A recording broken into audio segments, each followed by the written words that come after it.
She was a world-famous scientist, loved by the American nation. Her importance within American anthropology was huge. She was one of the people who helped to create it. She made sure that when she was in a room, you knew she was there and who she was. There was never a topic on which she wasn't willing to say a few words on education, on family life, on sexuality. She was an oracle. She had something to say about absolutely everything.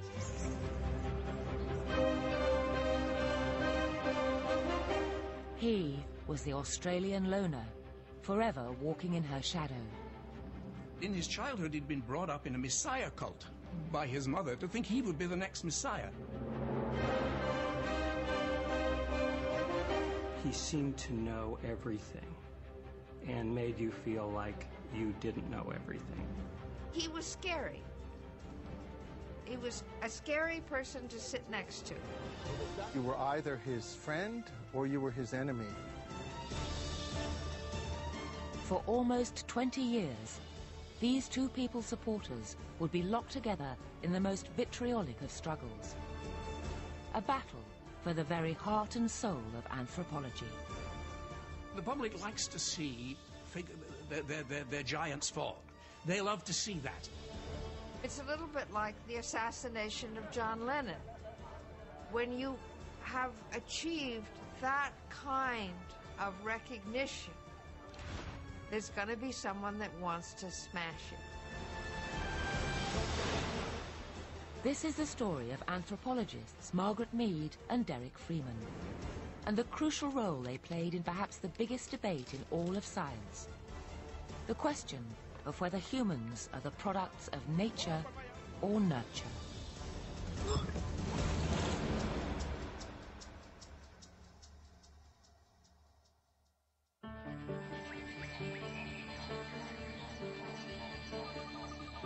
In November 1987, two Australians, one an anthropologist, the other a documentary filmmaker, found themselves on a tiny island in the South Pacific, listening to the 60-year-old story of a woman called Fa'apua. When we met this woman and she told the story, it didn't sink into me immediately. You know, I was just concentrating on getting that story on film. It wasn't until the old lady had finished her tale that the two men realized just what they'd witnessed. After we'd done the interview with the lady, it sank in that evening as to what we'd got in my mind. I knew what we had then and how important it might be.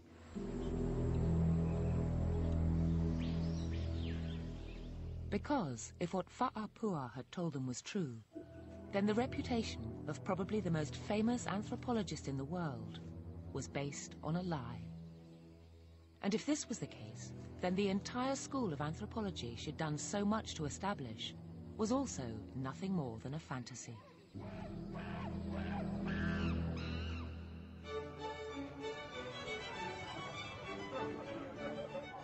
The woman whose reputation was under threat was none other than Margaret Mead, known to millions of Americans from her countless books, magazine articles, and television appearances. At the time of her death, she was America's first woman of science and among the 3 best-known women in the United States.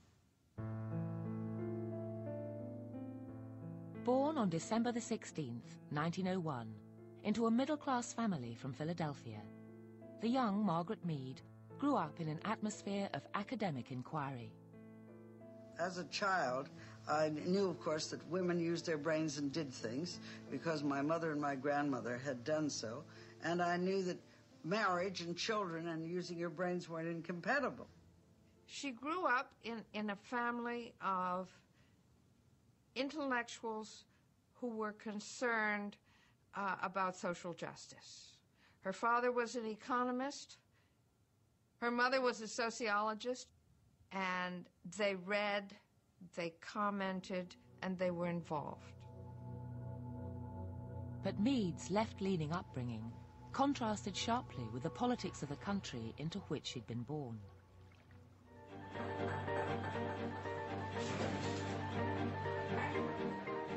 A 100 years ago, the United States was well on the way to becoming the world's first superpower. Millions of immigrants from across the globe had provided America with an almost limitless supply of cheap labor, eager to sign up to the American dream.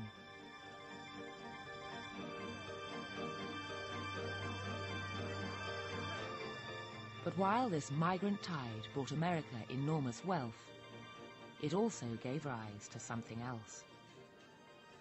Well, in the 1920s, there was a strong undercurrent of racism in American society. There was a belief that cultural differences derived from innate biological genetic components. And this was manifested in policies that restricted severely certain groups of people on the grounds that they were genetically and biologically and socially and intellectually and morally inferior. And there was no greater sign of this genetic inferiority than the color of one's skin. This racism even had its supporters in the world of science, in particular, the field of anthropology.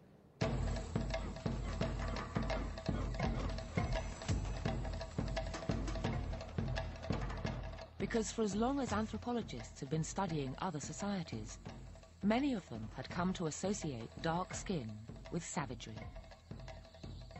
There'd always been a racist wing of anthropology, and this reached its culmination in the eugenics movement, some of whom were geneticists within anthropology who endorsed this hereditarian position. Back then, the concept of nurture was barely developed, and what was important was the concept of nature. But nature didn't mean human nature. Nature meant race and racial variation. In other words, there was a powerful branch of anthropology that endorsed the belief, widely held in American society back then, that being white made you superior to everybody else on the planet. And since being white was all down to one's genes, there was nothing anyone not white could do to change this. But not everyone shared this view. Since 1899, the anthropology department at New York's prestigious Columbia University had been run by a man called Franz Boas, himself an immigrant to the United States. Franz Boas was responsible for an enormous shift in anthropological thinking away from nature towards nurture, the idea that human capabilities were formed as much by society and history and culture as they were by genetic inheritance. One aspect of human development that particularly interested Boas was adolescence. In the 20s, adolescents were seen as they were in the 60s and other decades as a problem. And Boas wanted to show that adolescence was a cultural construct. It was something that varied according to the society and the family life in which the adolescent grew up. Boas argued that if the storm and stress experienced by adolescents was purely down to nature, then it should be found in all teenagers across the globe. But if there existed just one society where adolescence was stress-free, then it would prove that nurture also had a role to play. To find such a society, Boas turned to one of his students, a promising 23-year-old post-grad, Margaret Mead. Boas was extraordinary in his era in the support that he gave to talented women. I think he noticed that the anthropology done by men who were fascinated with chiefs and warfare and titles and things like that missed a great deal that was going on. He chose Mead to do this study because she was virtually an adolescent herself. She was in her early 20s. She was small. She was very slim at the time. She looked girlish. And he thought that she could carry off a study anthropologically in a radically different part of the world. The only question was exactly which part of the world. Franz Boas had the perfect location in mind.